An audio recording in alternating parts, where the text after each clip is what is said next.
Welcome into the Hot Read Podcast. I'm your host, Easton, Director of Published Content here at BroadwaySportsMedia.com. We're also brought to you by the 440 Podcast Network. You can follow me on social media at Easton Freeze. I am joined, being here live at Boom Boss Crab Pizza and Tap House in Spring Hill, Tennessee. Producer JT, joining me as always from somewhere in New Jersey. Is that correct? Yep, here at the Jersey Shore right now. Back in the saddle in my makeshift little setup here. But why aren't you uncomfortably tan and wearing obnoxiously large sunglasses? Isn't that what you have to do at the Jersey Shore? That's something for the summer. So when I come back this summer, I'll put on the full Guido look then. Completely different vibe. And we can go from there. But right now it's been cold. It's been rainy this entire time. So not the right vibe right now, but I'm good. Cold and rainy is brutal. It's been less cold, but also rainy here in Nashville. And we are back here on the Hot Read Podcast. Excited to be back. Took our midweek show off. It's a holiday week. Everybody's moving and grooving, hustling and bustling, getting to family members' houses and having a good time with friends and family over the holiday. I know that I had a great Christmas. JT, how was your Christmas? It was good. Got the whole family together here in New Jersey, so that was good. Some good. Did you get anything exciting? What did we get? What did Santa bring us? Santa brought me new shoes, so that was nice. I saw that Santa. You told me that Santa brought you some schmeckles to spend in the Best Bet Gauntlet. Is that correct? Yeah, if I wasn't good at this, I probably would feel worse about it. But yes, I did end up getting not one but two different sports betting gift cards, which is a first for me. And if we weren't so good at this, I probably would have a different outlook on it. But you know what? That's what I'm saying. When you're a bad bettor, that's just money being thrown. It's like getting a lottery ticket in your stocking. But for you and I, it's actually it's like a savings bond from grandma. It's an investment. This is money that's going to be turned into more money. Yes. So it's actually the best gift of all. We are, of course, going to be back on the grind with the Best Bet Gauntlet Week 17 edition here at the end of the show, our favorite segment of the week. I'll have to brag on JT, who had not his first, but his second perfect week of the year. Went 5-0 last week. We as a show went a scorching 8-2, and our show record is now north of 60% on the year, which I know, JT, you and I came into this year after our successes last season saying we should really soak that up, because the regression is coming for us. But we looked regression in the face and said, not this year. We smacked it upside the head and said, try again next time. And we have been doing a phenomenal job on the Best Bet Gauntlet this year. And I know we're proud of that. So we're going to keep that rolling this week. My Christmas was great. Spent a lot of time with friends, family. Santa brought me a bunch of, those of you, I think I told this story in the podcast. So I got my backpack stolen when we were in London, covering the Titans in week 6. I had my backpack stolen, so Santa brought me a bunch of replacement stuff for that. At the end of my Christmas, I got to put together my backpack full of stuff, and it was like I had recreated the backpack that was stolen. I got all of those things back, so that was cool. I got a robe, which my wife thinks is hilarious. When I become a father one day, I'm locked and loaded for being a dad eventually. So that's good. So it was a good Christmas. I hope everybody listening with us live had a phenomenal holiday break. I know a lot of people still on their break with New Year's coming up this Monday. We, of course, today are going to be spending most of our time previewing the Titans at the Texans, a matchup in which we finally get to see Will Levis compete against one of his contemporaries from this 2023 rookie quarterback class. Going to be really exciting to dive into all of that. And we'll talk a bit about the Titans draft position, what can happen this week to help or hinder them in their pursuit of the highest possible pick, along with some news with producer JT, all of those things coming in. More before we do a couple of housekeeping things. First of all, I have to tell you about our wonderful, amazing sponsor, Boom Boss Crab Pizza and Tap House. My friends here at Boom Boss, where I currently am sitting. No studio set up today. I'm not going to lie to you folks. JT is the producer of this show, and I've said many times before that he is what really keeps my head screwed on tight. If I didn't have my head attached to my shoulders, I'd probably lose it with this show. And he's the one that helps get set up with all of our tech and everything. He's in New Jersey. So this week I'm just here with a laptop and headphones. I really just phoned it in. I'm not going to lie to you people. But it's going to be a quality show with less than our regular quality of production value. That's just the case today. You're going to have to deal with me for one day, but we'll be back to our regular production value come our Sunday reaction episode. But Boomboss Crab Pizza and Tap House is fantastic. It's not as fun without you here, JT, but you can bet that as soon as this show is done, I'm going to be heading to the bar, hanging out with the good people that are here in attendance. We've got a couple of parties here. Maybe I'll join the party scene. I don't know. People are having a good time, and I feel like I'm missing out sitting here talking about the dreadful Titans. So I'm going to be joining them soon, grabbing a couple drinks, grabbing something to eat, watching the Browns and the Jets. Tonight, the Jets having to watch what they could have had and what they once had in Joe Flacco. Probably tear them apart, so that'll be fun.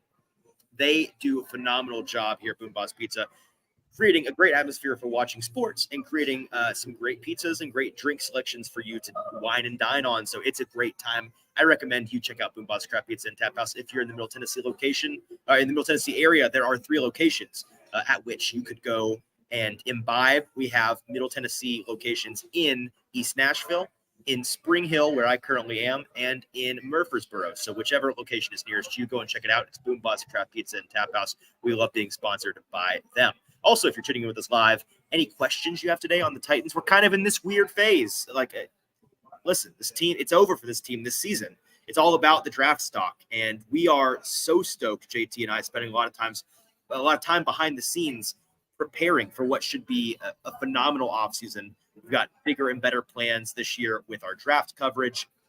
Going to be amazing, covering all of the free agency moves this team makes, of which there are going to be, I'd imagine, quite a few with their $80 million-ish to spend, the most in the league. They got to spend it on somebody or somebody's, and there's probably going to be a couple of big names that get added to this roster. So we're breaking all of that down soon as the regular season is wrapped up for them and we get to the playoffs.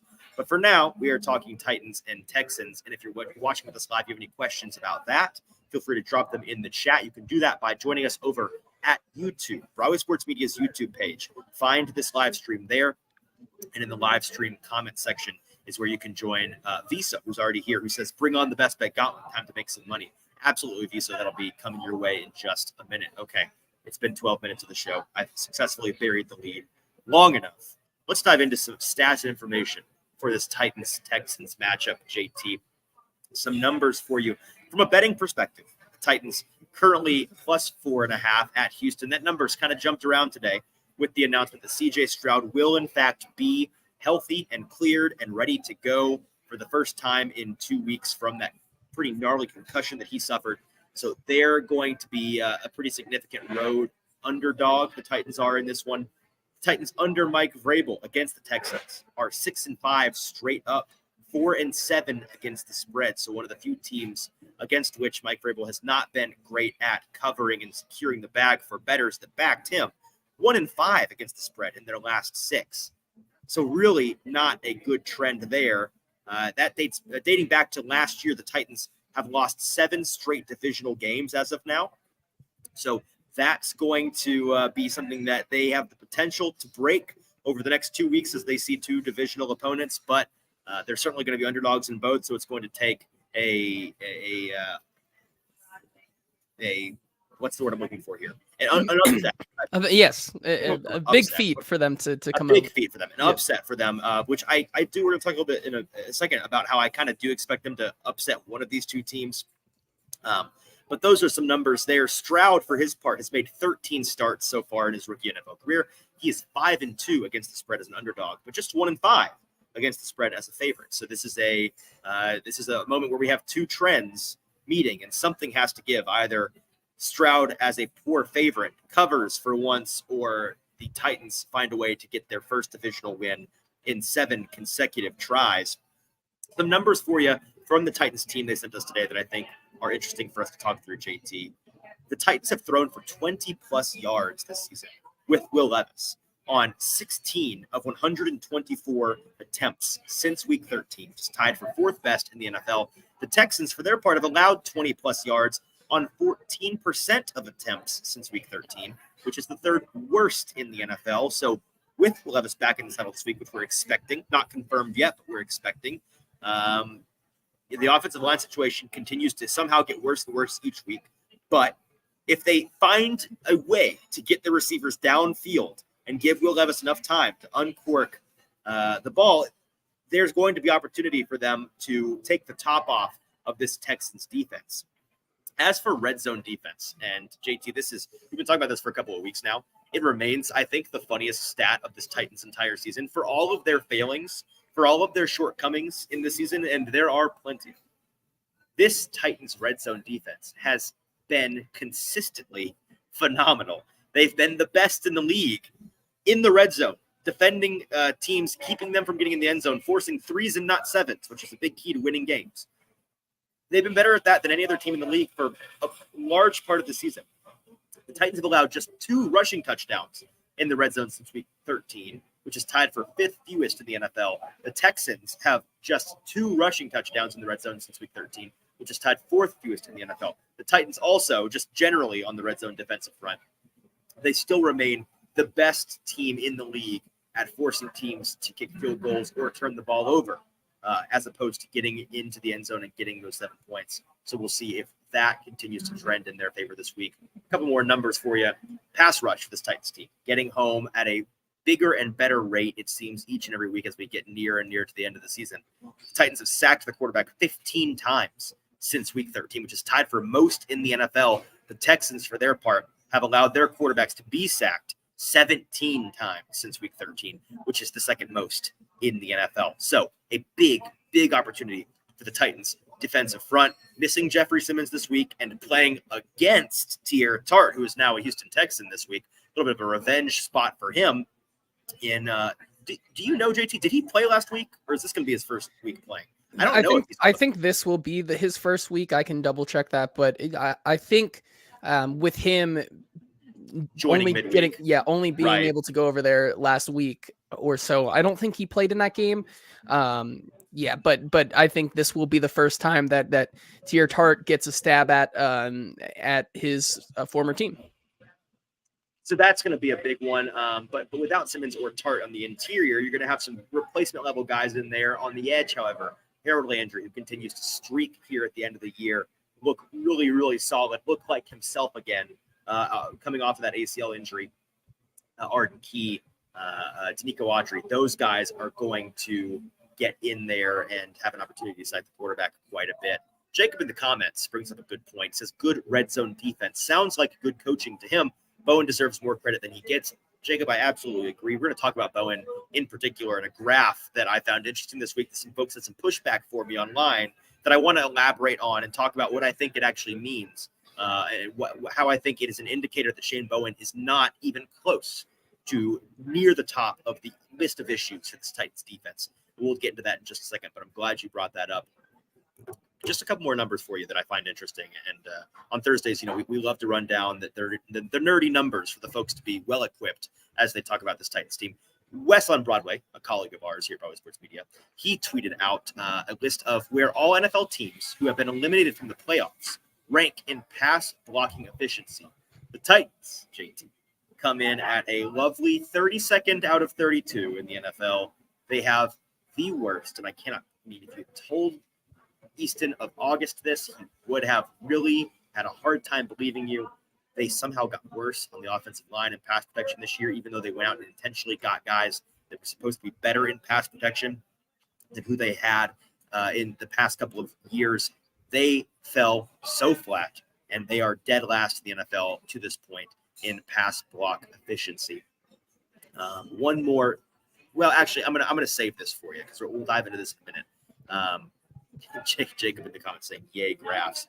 JT, do you have any general thoughts on this team in this game? Maybe reflecting any of those numbers we just ran down. What stands out to you about this matchup, besides the fact that, again, we're going to finally get to see Will Levis and CJ Stroud on the same field at the same time and compare those two in the same game? Yeah, I mean, first of all, like you just said, Stroud versus Levis, we finally are going to be able to get that matchup. We talked about having a couple of these matchups this year, as Levis versus Anthony Richardson was not able to happen. And then also the first round of Levis versus Stroud also did not happen. So it's good to finally see him go up against another one of these rookie quarterbacks. Remember last time Will Levis got the best of Bryce Young in that game at Nissan Stadium. Now they have to go on the road to Houston here, but I think it's going to be a fireworks show. Like we said in that first one, getting Will Levis back is going to take what we saw last week with this Ryan Tannehill led offense. And I think it's going to put a little bit of juice back into that. And I think for sure, just getting Will back in there will help this offense kind of get over that hump that was last week. We saw last week with Ryan Tannehill was he looked obviously rusty, throwing not really on the same page with a lot of his receivers, throwing behind a lot of his receivers. This week, I like we said, 16 of 124 attempts since week 13 have gone for more than 20 yards. And this Texans team has been allowing big plays. Certainly last week, this Texans team was giving up everything and anything to Amari Cooper, and allowing him to set a franchise record for receiving yards. 250 yards. It was bonkers. Yes. It was, especially since that Houston Texans secondary is actually like pretty solid. Like they have some good dudes, but in that game, Derek Stingley was getting absolutely sliced and diced by the buzzsaw that is Amari Cooper. And I Joe think Flacco. Joe Flacco, of course. And if they can do that, I expect Will Levis, who wants to get back in the saddle for sure, as the competitor he is, and as well as DeAndre Hopkins being a divisional rival for the first time in his career going back to Houston. I'm sure they're going to want to try to probably not get to what Amari Cooper did, but at least make a statement for themselves as well. I'm expecting it to look pretty night and day, what we saw from Ryan Tannehill last week and what we see from Will Levis this week. We've seen him practice a couple of times this week already. He looks significantly more comfortable and mobile on that ankle. Looks like he's ready to go. Certainly all indications this week are that he's going to be a go and be not super hampered back there. Obviously, he'll get it taped up, maybe get it shot up before the game, and so it won't be 100%. Nobody is at this point in the season. But I think that he's going to be mobile enough to show you that downfield ability, show you that movement ability. And last week, Ryan Tannehill only had one pass go for more than 15 air yards, one pass of 15 yards downfield, none of over 20. So just one pass in that 15 to 20 range. The rest was he's hitting the guys underneath. He's getting the ball out on time-ish, but at other times really hurting the team with how long he's holding on to the ball and trying to find an open receiver. I think with Levis, you're going to see him push the ball downfield, obviously, which is going to be a big difference in itself from what we saw from Tannehill last week. But the other thing is that movement ability and, more importantly, his effectiveness when he moves from the pocket, when he's moving and scrambling back there, creating another graph. It's a big graphs day here on the show. Another graph that I was talking about on social media this week was one that charted how often quarterbacks play from outside the pocket and their EPA on those plays. So essentially, how often are you making plays when you are no longer in the pocket? And on those plays, how successful are you? Will Levis is near, in fact, he's actually second in the league of qualifying quarterbacks through week 16 for EPA per play outside the pocket. So when he is outside of the pocket, only, and this is going to blow your mind, only Joe Flacco is more successful this season. He is just above the likes of Lamar Jackson and Josh Allen, Patrick Mahomes, Brock Purdy, Joe Burrow, Matthew Stafford, Dak Prescott. So Kyler Murray, a lot of mobile guys in there, a lot of elite quarterbacks in there. Levis is above all of them this year when he's moving out of structure. And the percent of plays outside the pocket, Will Levis, so the number of times he's actually doing that, just above average. And so that's the kind of thing you look at and you say, man, maybe the Titans should just get Will Levis out of the pocket. And again, it's like pocket because not much of one the Titans team offer him very often. But like maybe do that as much as reasonably possible. Maybe boot and move and roll out and shake. Like do as much as you possibly can to get him, forcing the defense to see a different picture, and allowing him to run, right? I mean, this seems really obvious. We talked about it with James Foster last week, 2 weeks ago? Last time we had James on, we talked about this, and James was essentially on the same page saying, I'm not sure why they don't do it more often.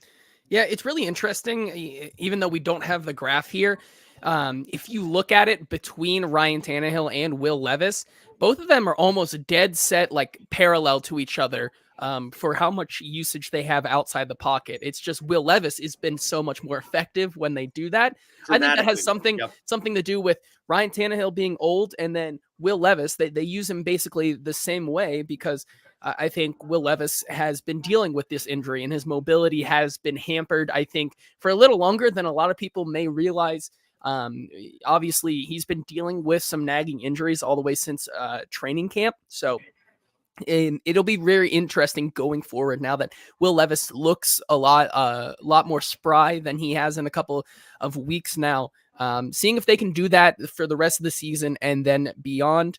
But yeah, I mean, it's good company to be when you're kind of hitting at a mark right by where Josh Allen does on outside the pocket. And I think that's what people are excited to see, because that's why he was drafted, with how big of an arm he has and how effective he can be.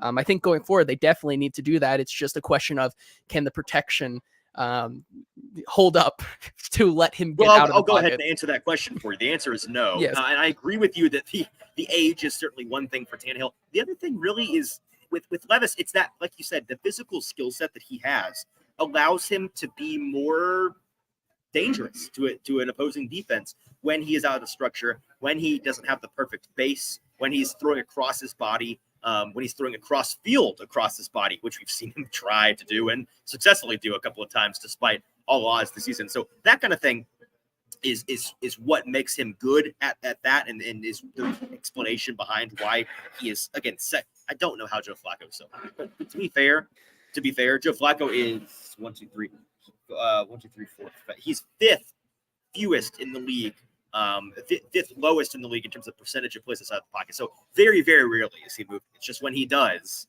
when old man Joe gets to scamper him back there, he makes a play. He's still got that arm strength. You've got a different scenario with Will Levis, who's doing it far more often than Flacco and doing it at that really high clip.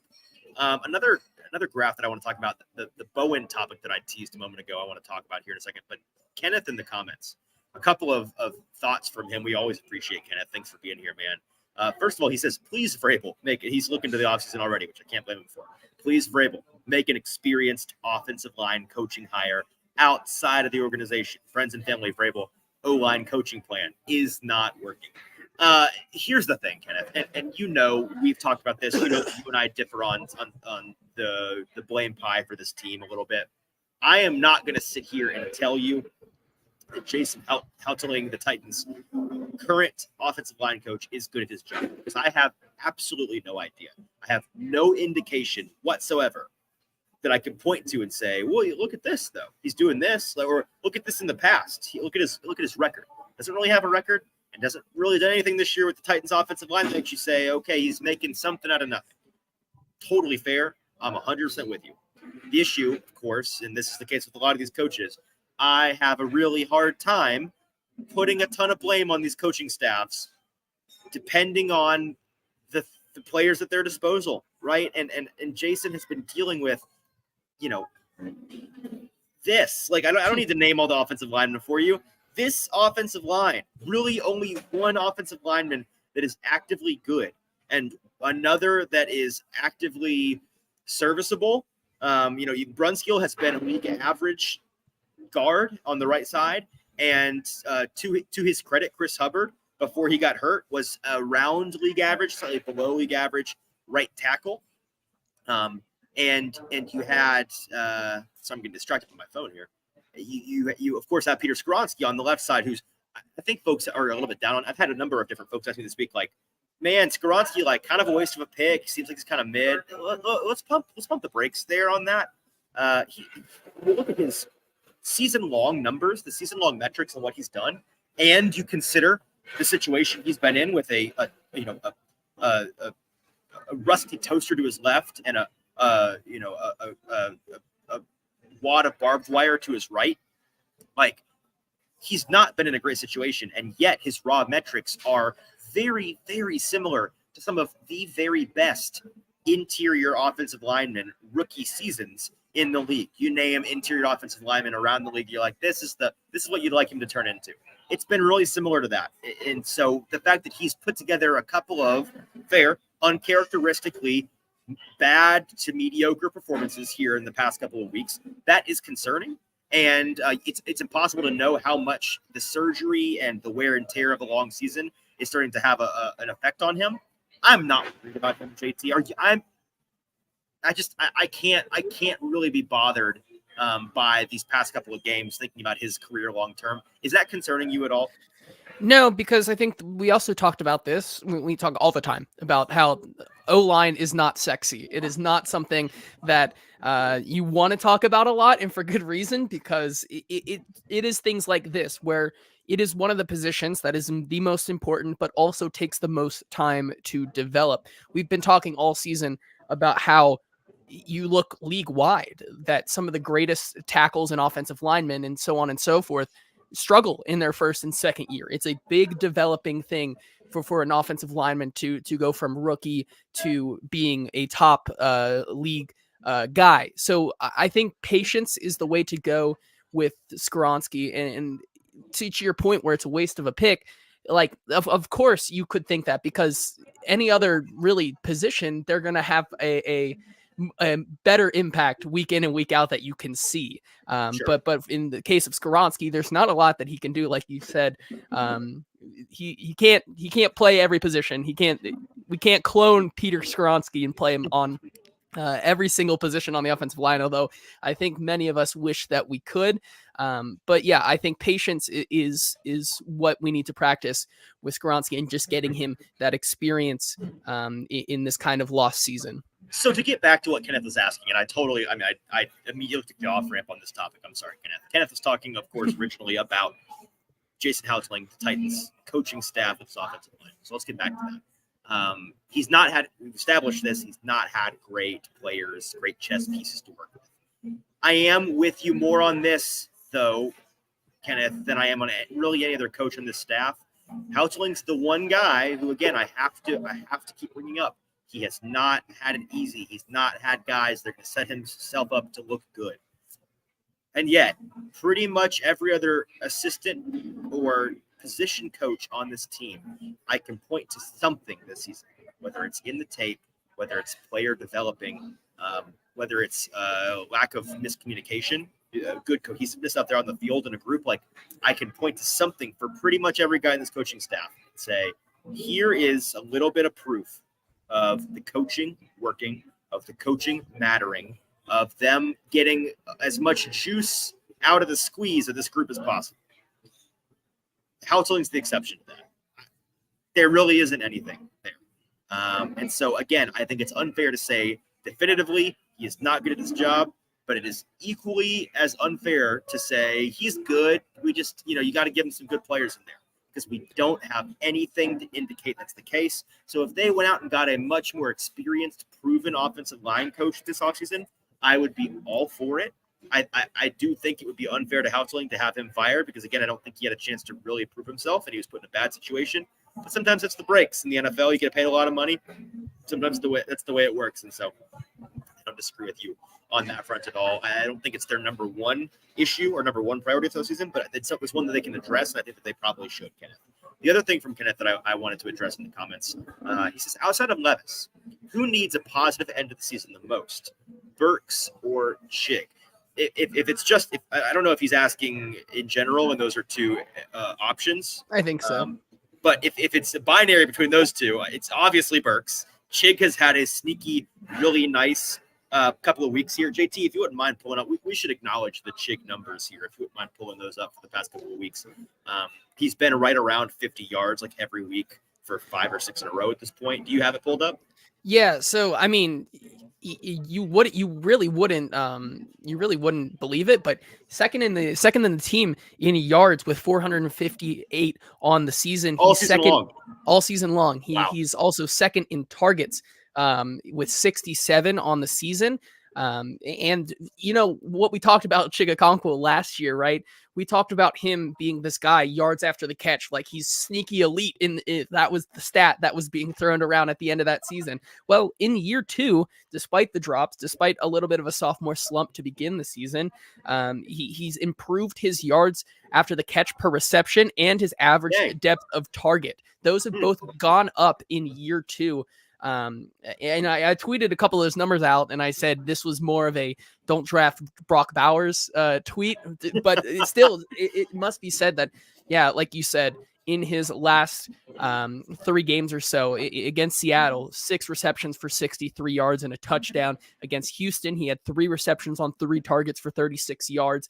And against Miami, 5 receptions for 46 yards. So you're seeing him average around that 10 and a half average yards per catch. And so he's been very solid and a good security blanket for Will Levis when needed. Obviously, the drops at the beginning of the season, he's gotten past that. I think we can say now that he has that confidence back. And I think out of those two, like you said, Burks needs to continue what he's doing and get better every single week in order to kind of feel like he can move on from the season and focus on the future. But Chig, man, he's been good all season despite just a couple glaring issues, and I think he's only going to continue to get better. All right, let's talk about Shane Bowen for a second, and we're going to dive into rooting guide for the Titans this upcoming week. What you should be hoping for them to accomplish, for the rest of the league to accomplish to help the Titans with their draft position. But first, I want to dive into Shane Bowen. There was a chart by a great follow on Twitter if you're on X at Arjun Men on 100. Arjun is fantastic with all things NFL analytics, a really, really young upcoming mind in the NFL. This is a chart he put together of coverage predictability defensively and efficiency for NFL defenses. So it effectively groups every team in the NFL into one of 4 quadrants. Good defenses and bad defenses on top and bottom, and predictable coverage schemes and unpredictable or often mixed up coverage schemes on the other. So you've got good defenses with predictable coverage, good defenses with unpredictable coverage, bad without, right? That makes sense. So the Titans, they fall very squarely, no blurred lines here. They're all the way in the corner of one of these quadrants, and that quadrant is teams that mix up coverages a lot, but they are not good defenses. And I really wish somebody would answer that phone. You can hear that in the background. I'm begging you. Thank you. So the Titans are essentially the poster child for a team that has complex scheme this season, but bad players, just not good defense. And I put this on Twitter and said, guys, Shane Bowen, he's really trying out here. I mean, he's trying so hard. Look at how much he is mixing his coverages, how much he is trying different things. And he just does not have the guys out there.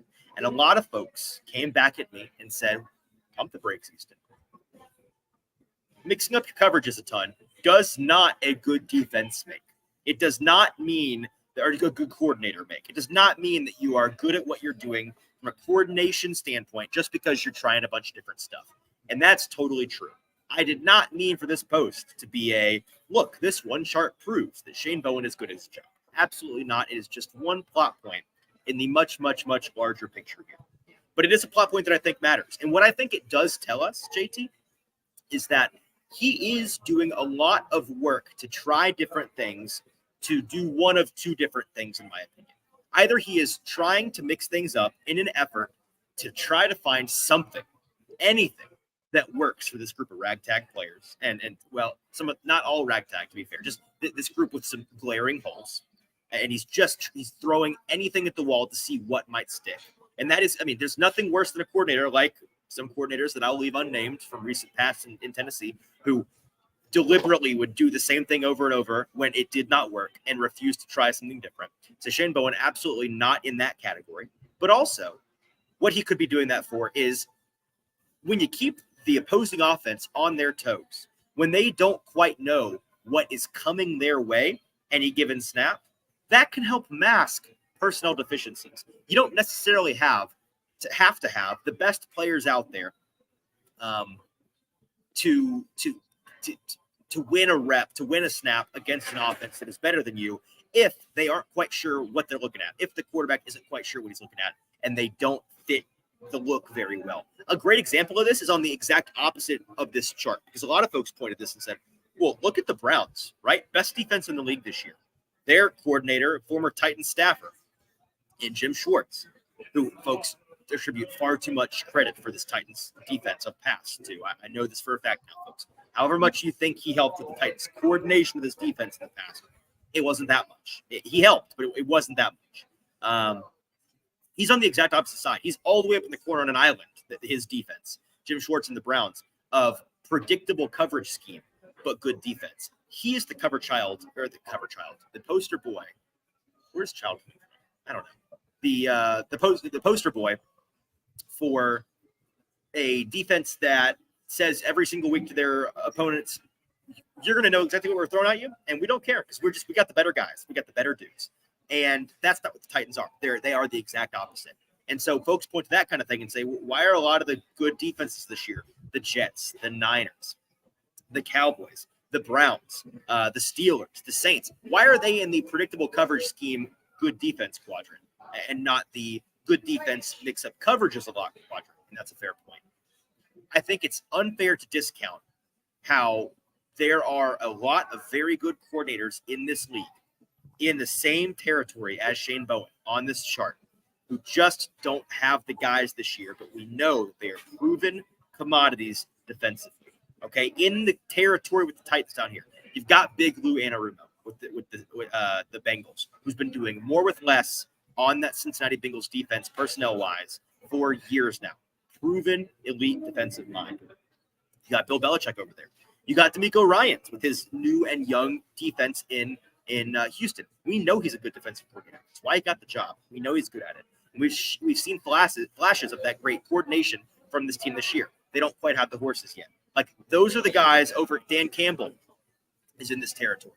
Yeah, there was another one who I cut it off here in the rundown. There's another one here that I meant to mention, but I can't see which team it was, and I forgot. But the point being, I think it is fair to point to this and say, Shane Bowen, he's not banging his head against a wall. He is trying new things.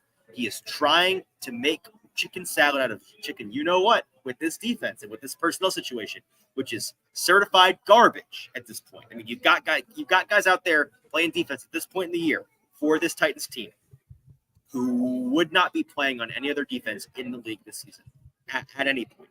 And he's in my recent memory against the Dolphins, I think he put up his best coordination effort of his career as a Tennessee Titans defensive coordinator. That was a Bowen masterclass. So Bowen's not the problem. He's been far from perfect. He is not the best coordinator in the league by any stretch of the imagination, but he is a good defensive coordinator. We have seen the defense that he runs work for this Titans team for the past 3 years. The difference has been personnel, not what they're running. And so I think that folks need to relax on one of these coordinators or both of these coordinators needs to go in the offseason. No, they don't. I think they're both going to stick around. I think they both should stick around. Kenneth chiming in the comments saying Bowen has an incredible red zone defense, but the problem is the teams managed to get into the red zone quite a bit as well. Lockdown outside corner is right up there after offensive line and receiver in terms of needs. Absolutely, Kenneth. And I think that red zone defensive stand, but very often take that you have is indicative of the fact that Bowen, again, this is one of those things. I think Bowen is doing this out of necessity. He's saying we can't afford to be aggressive defensively between the 20s. We're going to get burnt. We're going to have the top taken right off of us. We've got to sit back, drop 7, drop 8, try to win with our front 4, try to win with simulated pressures between the 20s, let the team dink and dunk their way down, hope they make a couple of mistakes in the game that turn the tides of the competition. And in the red zone, we are going to rock up and keep them from getting 7s. We're going to force 3s.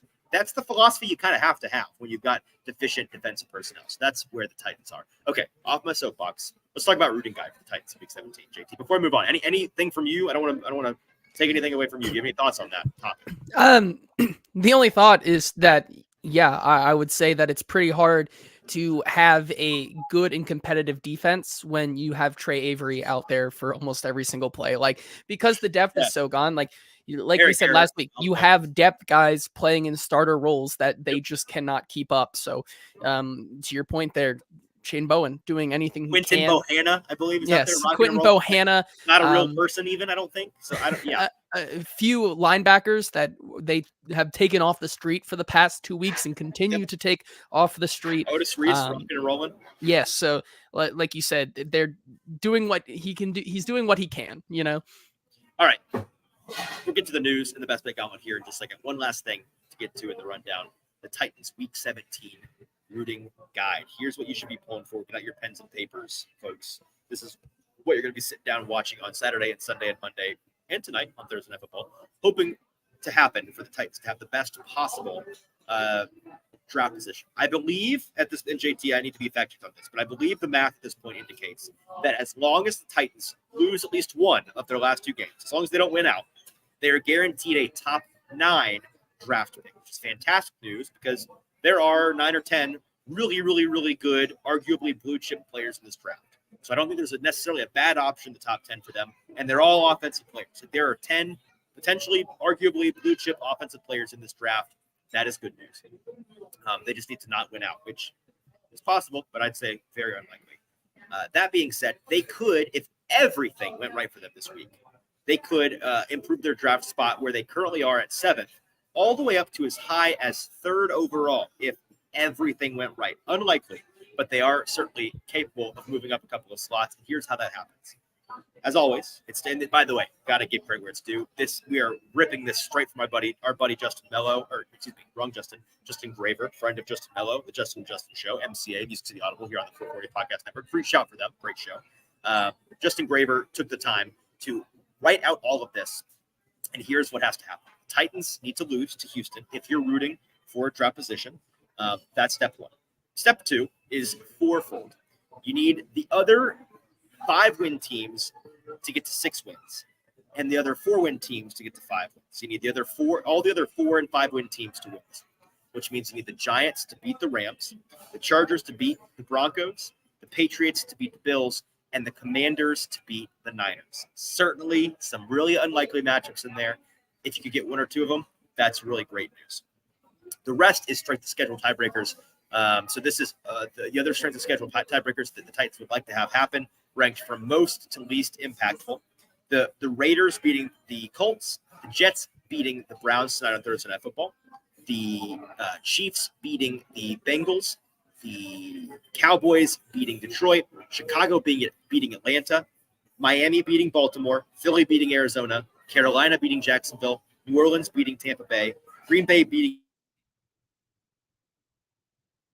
and Seattle beating. But just to give you a better one last run through for the teams rooting for this week. Root for Vegas, the Jets, Kansas City, Dallas, Chicago, Miami, Philadelphia, Carolina, New Orleans, Green Bay, and Seattle. But the big ones, again, if you can get wins from any of the following teams, the Giants, the Chargers, the Patriots, or the Commanders, those will go a long way to act. Each individual one should bump the Titans up 1 spot in the draft order if those teams get wins and the Titans goes. So that is your rooting guide. If you are rooting for, and at this point, I think it's fair to be rooting for the Titans get the best possible draft position.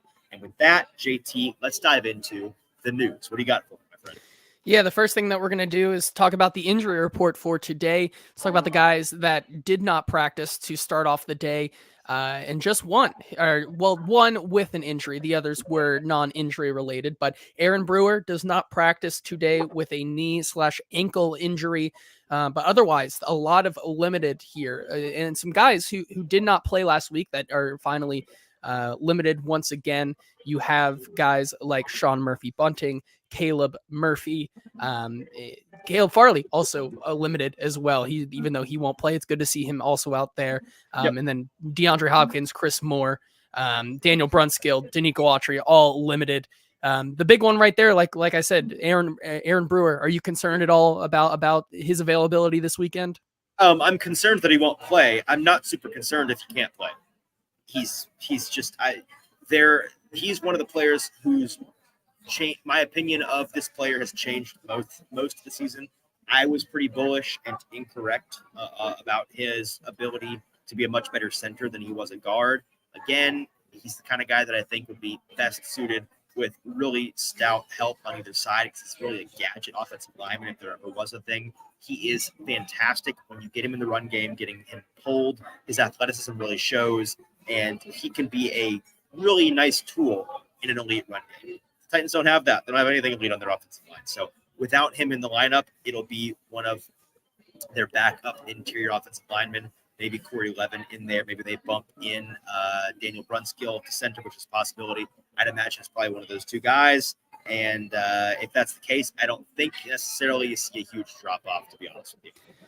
Yeah, and even if they do are without Aaron Brewer, the Texans defensive line might also be without a lot of guys, with three defensive front seven guys logging another DNP on Thursday today. Will Anderson with an ankle injury, Malik Collins with a hip, and Jonathan Greenard with an ankle. So those are all guys that have not practiced yet this week, which would certainly give the Titans both a sigh of relief and kind of take some of the pressure off, but also leave the door open for Tier Tart to have a crack at his former team.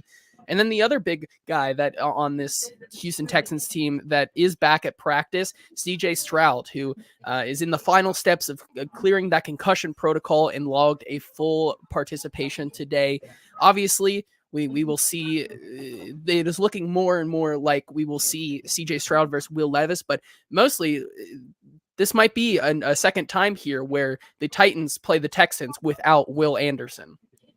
Yeah, which will be big. It'll be a big deal if they can get a game off, another game off without him, because of the fact that their offensive line is so poor at protecting the passer, and that is what Will Anderson does so well. Also does not hurt the run game, to be sure. From what I've heard, it's kind of a 50-50 thing. It doesn't seem like he's a lock one way or the other. So as always, as we say on our Thursday show, check out the Friday injury report, which will be all over Twitter on my Twitter account. I used to freeze. You'll check it out tomorrow. That'll be the most telling. Pretty slow news week this week, JT. Anything else in the news? We're going to get to the best bet gauntlet. No, let's get to the best bet gauntlet. All right, it's time for me to have to brag on JT. Guys, JT went 5-0 last week. He is sitting at 55, 31, and 3 on the season, which is, I don't even know. I'm gonna sit here and make bad radio by figuring out the number on that, because it is such a bonkers percentage. So he is 63.9% on the year. Okay, currently. you did it faster than yes. I could. 63 points, so almost 64%. I can't even be mad about that. Like, I'm betting really well this year. I'm sitting at 49, 37, and 4. Went 3-2 last week. Had yet another winning week. We have been nearly plus 20 units since Thanksgiving, JT, about a month and change. So it's been a crazy tear for us here at the end. It's been free money if you've been tailing us in the best bet gauntlet. But on the year as a show, so what matters most here, competition is very important, but the show needs to succeed. And we are succeeding this year at 104, 68, and 7 this season. 60.4%, a bonkers percentage that we are going to look to keep up this week. And of course, you continue to go 4-1, 5-0. Even when I have a winning week, I still get to go first. This week, no exception. So with my first pick of the week 17 best bet gauntlet, I'm taking a really ugly number. I'm taking Buffalo minus 13 at home against New England. I think this is a murder spot for Buffalo. I think that they are just that much better. I think they are a top 2 team in the AFC. I think it's them and Baltimore right now at the top of the AFC. And I think that it's not particularly close to the next best teams. And because of that, I think that Buffalo at home, coming off of a pretty tricky long road trip to the Chargers last week, in which they survived, hung on against a bad team that was having their dead cat bounce after getting rid of the Wicked Witch of the West that was Brandon Staley. That's always a tough spot to be put in as a team. They survive. They come back home. They know they need to win these last 2 games, especially against the Dolphins in Week 18. That's their big game of the year. They're going to be looking forward to that, but I don't think it's a look-ahead spot for them because this is a divisional rival as well. They'll take them seriously, and they know how to beat this Patriots team that is just insufficiently equipped to handle this game. I think that Bailey Zappi is just going to get killed out there. I like the way that this Buffalo defense has come along. Big news for Buffalo's defense, by the way. Daquan Jones, former Titans legend, he's finally back off fire this week. He is a full participant in practice. He's going to be a go, which is huge for them in the interior. Helps stop that running attack from New England, which that's the kind of thing that team's going to have to lean on to have a chance in this game. The Bills, we know, we've said this all year, they win big when they win, historically under Josh Allen. When they win, they tend to win by over a touchdown. I think in this game, they get out to a lead really quickly, and that lead just grows all the way down to the wire, I'm really not concerned about a backdoor cover from Bailey Zappi. I think they win this game by at least 2 touchdowns. Yeah, I like that one. With my first pick here, this is one that I locked in earlier this week. I'm taking the Las Vegas Raiders plus 3.5 going to Indianapolis. I like this number at 3, and then it's jumped up to 3.5, and I can't believe that a fraudulent team like the Indianapolis Colts are getting more than a field goal favorite right now against a team that look, I know that this Las Vegas team has been very, very lucky, but their defense has been strong. Their new coach, they seem like they found maybe a guy who is a good fit for the future. I was about to say, the vibes continue to be just immaculate with this. They do. The vibes are so high. You know, if Aiden O'Connell can cover the spread against the Kansas City Chiefs without having to throw a single pass in the last 3 quarters, I'm sure that he can also do it against this Indianapolis Colts team. Once again, 10 incompletions, yes, 0 yards. It is really just a tough spot for this Indianapolis team, who I think really has a chance to lose out here at the end of the season. But I think Las Vegas is the hotter team right now. They still are in the fight here for a divisional title, and they've been playing. They've been playing very, very well. And I think over the hook, it's just too good to pass up. So I'm going to take Las Vegas plus 3.5. No, I love it. I wanted that this week, but I knew as of like Monday we had talked, and you were like just so excited to bet this line. So I thought I have to respect you enough as a bettor. I had to do this one to you. I'm glad you got it. Godspeed to you. I'll be betting it along with you. With my second pick at the Week 17 Best Bet Gauntlet, give me the Pittsburgh Steelers and Mike Tomlin at Seattle, getting 3 in the hook, plus 3.5. Pittsburgh is on the road. Seattle, Titans fans saw firsthand last week. They're just not that good. They are they're not a fraudulent team, but they're a deeply flawed team that is playoff caliber, but they're going to probably get spanked early in the playoffs. They're going to have a very unceremonious exit. Mason Rudolph playing quarterback for the Steelers team is actually an upgrade over Mitch Kissintitties. Like that's a big deal. He's somebody that I actually trust in this spot more than Mitch Trubisky. And so that's important. But here's the overall handicap on this one, JT. Compare this Pittsburgh team to the Tennessee team that Seattle played last week. A team that, again, they barely won against and had to come from behind against Tennessee on the road last week. This Pittsburgh team is essentially the exact same as the Tennessee team, but they have a better offensive line and a better defense. Like, I think that's kind of the whole thing. It's kind of the exact team that the Titans were when the Seahawks played them last week, but upgraded up front on offense, which is important for the offense to function, and a far more resistant defense than the Titans are going to offer, with nice pressure up front and a couple of nice young corners on the back end to be much better than Trey Avery in this spot. And so for that reason, I think that this is a letdown spot for Seattle. They've had a lot of magic the last 2 weeks, coming from behind to beat Tennessee at the very end of the game, coming from behind with backup Drew Lock to beat the Eagles at the end of the game. That's going to run out eventually. I think this is the spot. The final and most important point here, JT, is that you're not a huge Bible scholar, but I am. So let me just tune you in real quick. The 11th commandment, as we all know, is that Mike Tomlin has to go over 500. And so he needs a win here at the end of the season to make that happen. I think it happens here. Give me Tomlin and the boys to cover plus 3.5. Yeah, with that hook, it's too good to pass up. I'll be with you on that one because, like you said, this is the spot for Tomlin to secure that above 500 season. The universe must right itself. It's a law of, it's one of Newton's laws. It's one of most. This is what's going to happen. It is the way it must be. Yeah, definitely a sell spot here for Seattle. With my next pick, this is another line that I was able to snag today, actually, on a certain site that gave it to me, BetMGM. But I'm taking the Cincinnati Bengals plus 7.5, going to Arrowhead to play the Kansas City Chiefs. This game has already started to come back on that number. I believe it's now 6.5, so I'm really glad that I was able to snipe that one here. But Kansas City, like, this could be a spot to buy Kansas City, but then again, this Cincinnati team always seems to have their number, at least defensively. They're getting some key players back. Cam Taylor-Britt is coming back. He's logged 2 full practices. Jamar Chase also practiced today. Did you see what Jamar said today, by the way? I did not, no. He a classic spot for Jamar Chase. The local media asking him about this Chiefs defense, and I'm paraphrasing, but he essentially said, they ain't got nobody on that defense that you know. Like it's not like they have. He said they don't have a Jalen Ramsey back there. Like it's a nameless, faceless defense. There's nothing to be afraid of with that defense. Don't know if I love the fuel and the fire, but you got to love the confidence, right? I do like the confidence. It's also a big game for this offensive line. Orlando Brown Jr. going back to the Chiefs to play them this season. I don't think there really is a difference between like a Jake Browning or an Aiden O'Connell like there was last week. They also playing in Arrowhead there. But yeah, 7.5, even at 7, I think it's too many points for this Chiefs team that it was really they could be in trouble here if they continue their losing ways. So I'm going to take Cincinnati with the points. I love that bet. I'll be with you on that one. With my third pick of the Week 17 Best Bet Gauntlet, give me Ty God. It's a Ty God spot for Tyrod Taylor. I'm taking the Giants plus 5.5 at home against the Rams, a red hot team, the Rams, that I don't want to discount. Not at all. But I think this is a big time backdoor cover spot. Tyrod he's referred to in the betting community as Ty God Taylor because he is a backdoor cover god. He's a cover machine. That's all this guy does in his career when he comes in. He's going to be in this week. The Tommy Cutlass dream is no longer.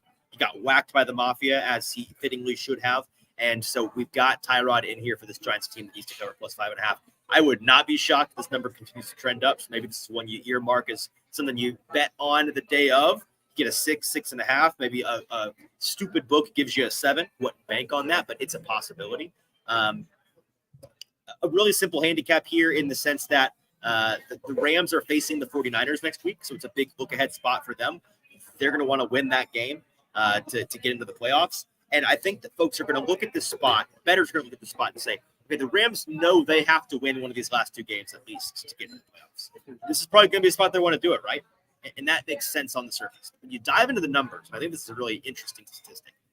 Teams in the final 2 weeks of the season that need a win to make the postseason, going up against a team who has a worse record than them, are 40% against the spread in the last 20 years. So it's a little bit of reverse psychology. The numbers tend to get a little bit overinflated for these teams that need the win. You fade them, you get the cover, not the win, get the cover. I think that it's all very much in the cards here. Absolutely a possibility that we see the Rams win by 3. You get a really nice, comfortable cover of that 5.5. Give me the Giants plus 5.5 at home against the Rams. Yeah, I think it's a fine sell spot for a Rams team that they've covered the past couple of weeks, but it's been by the skin of their teeth. Yes. It's been very close, and I think this is one where this team with Tyrod Taylor is a lot better than they are with Tommy DeVito. My next pick here, I'm going to continue with the road dog trend here. I'm going to take Atlanta plus 3 against Chicago. Really, this is just, I don't see the Chicago team being that much better than this Atlanta team. This is the top of the market for Chicago. I think it's kind of weird for them to be 3-point favorites, but like you said, this is an Atlanta team that needs, if they want any chance of staying alive, they are the more desperate team right now, other than Chicago. Yep. This is also a team that with Taylor Heineke in there as well. That's always an upgrade, even though it is a little one over Desmond Ridder. And I think they have the better offense. And I think this is going to be a closer game than just 3 points. And I'm willing to lay that comfortable 3 against the Chicago team that I don't think is really playing for anything besides the development and future of that team, as they already really have at least one draft pick locked up. So it doesn't really matter for them. And I don't really see this game, especially being in Chicago late December. I like this spot for Atlanta. So give me them plus 3. I like it a lot. With my 4th pick of the Week 17 Best Bet Gauntlet, I'm going with this, maybe the squarest bet I've made all year long, JT. Give me Tampa Bay minus 2.5 at home against New Orleans. Every single professional sharp bettor that I know of, and I know quite a few of them, they're on New Orleans this week. They love New Orleans in the spot. They think that this is a great, ugly buy spot for a New Orleans team that has done nothing but disappoint bettors all year long. They have failed to cover in, I think, like 11 of their 15 games. Like 70% of them, they failed to cover. They've been a betting black hole this year, and this feels like the buy time. It's the sell time for a Tampa Bay team and a Baker team that is bound to Baker eventually. I can't do it, man. Yeah, I can't. no, I can't. It's just I will go down like a man with the ship of the public on Baker and this Tampa Bay team. You just couldn't pay me to bet on this. And this is usually the spot where I'm like, guys, it's gross. You got to hold your nose. You got to do it. I'm not doing it. I think that this is a too cute by half spot for bettors. I think that Tampa Bay is just a better team. And if you're going to give me under the field goal, a field goal to cover, I've got to do it. I got to go Tampa Bay -2.5 versus New Orleans. If they burn me, they burn me. I'll at least go down with my dignity. I could not, in good faith, bet New Orleans and then lose and then show my face back on this podcast again. Couldn't do it. With my next pick here, this is one for me that it's a pretty simple one, but I'm taking Green Bay +1. It's almost also a pick 'em right now on Sunday Night Football against Minnesota. This is pretty easy for me. Jaron Hall is now the quarterback there. He's going to be without his security blanket and TJ Hawkinson, who absolutely tore up his knee and he will not be seeing the field for a while. This is a Green Bay spot where I think it's a divisional rivalry here. Jordan Love's the better quarterback, even though without Jair Alexander, I don't know if that defense really falls off too much. This has been a defense that really without Jair has been able to be okay. They're also might being without Jordan Addison. They're going to have Justin Jefferson in there, who's always a threat. However, I think this Green Bay team is just the better team right now, and I'm going to back Matt LaFleur to be able to win against a Jaron Hall-led Vikings offense. So give me Green Bay +1. Yeah, I don't hate that at all. With my fifth and final pick of the Week 17 Best Bet Gauntlet, give me, yet again, betting against the Dallas Cowboys. Detroit +5.5 at Dallas. I've said it all year. I am undefeated in saying this, JT. I'm putting the record on the line here. Dallas has not beaten a great team all year. I don't think this is where it changes. I think that Detroit wins this game, but certainly I see them covering this big number of 5.5. Yet another game that I would wait to bet. Dallas, always the squarest line of the week because there's so many dumb homer Cowboys bettors that are willing to put their money on the Cowboys come Saturday and Sunday. And because of that, I think you should wait to see if you get an even better number on this Detroit team. But it's a bit of a pros Joe spot here. Some more of the bigger groups on Detroit based on the numbers on the Action Network. A lot of the money on Dallas, naturally, that tends to be the case each week. But my handicap's really simple. I don't think Dallas is a great team when they're playing great teams. You're getting Jared Goff indoors. Some folks are arguing that Dallas is the more desperate team here to keep pace with the Eagles in their division. I would argue Detroit is more desperate because they are tied for the lead in the NFC, and they know if they win out, they got a chance to have the 1 seed. They'd like that 1 seed. You want to play inside in Detroit the entire playoff. I think they're going to come out with guns a-blazing in this spot. Give me Detroit +5.5 at Dallas. Yeah, and with my final pick here, I'm going, once again, I'm taking all road underdogs this week. I'm taking the Los Angeles Chargers +3.5 at Denver here. Once again, getting a hook in a divisional game like this, where this Broncos team is kind of a mess right now. And I think that they're going to be distracted in this game, especially considering they're benching Russell Wilson for financial reasons and putting in Jarrett Stidham. And it's always funny. This is like the 4th time, I think, in the history of the NFL that we have another team that's currently in the let's see what we have in Jarrett Stidham era of their season. So it has not worked out for a lot of these teams. He's 1-1 all time against the spread. And this Denver team, I think, is going to be really, really distracted in this matchup based on just kind of where they are right now. This is also a Los Angeles Chargers team that I think is punching above their weight right now. Without Brandon Staley, this is a team that, like we said, really stopped, believing in Brandon Staley. And now with a new interim head coach, guys are going to be playing for their jobs in the future. And this is a spot where I think 3.5 is too much. So I'm going to take the Chargers and the points. All right. And so with that, we've finished our picks for the Week 17 Best Bet Gauntlet in review. Get your pens and pads back out, folks. Write these down. If you're making money, we'd love for you to make it with us. JT, like you said, all road dogs. Very strange theme this week. Hope it pans out for you. If you go 5-0 again, I'll eat my shorts. But let's hope for a good week. Las Vegas +3.5 at Indy. Cincy +7.5 at Kansas City. Atlanta +3 at Chicago. Green Bay +1 at Minnesota. and the Los Angeles Chargers plus 3.5 at Denver. I'm rocking with Buffalo minus 13 at home against New England. Pittsburgh plus 3.5 at Seattle.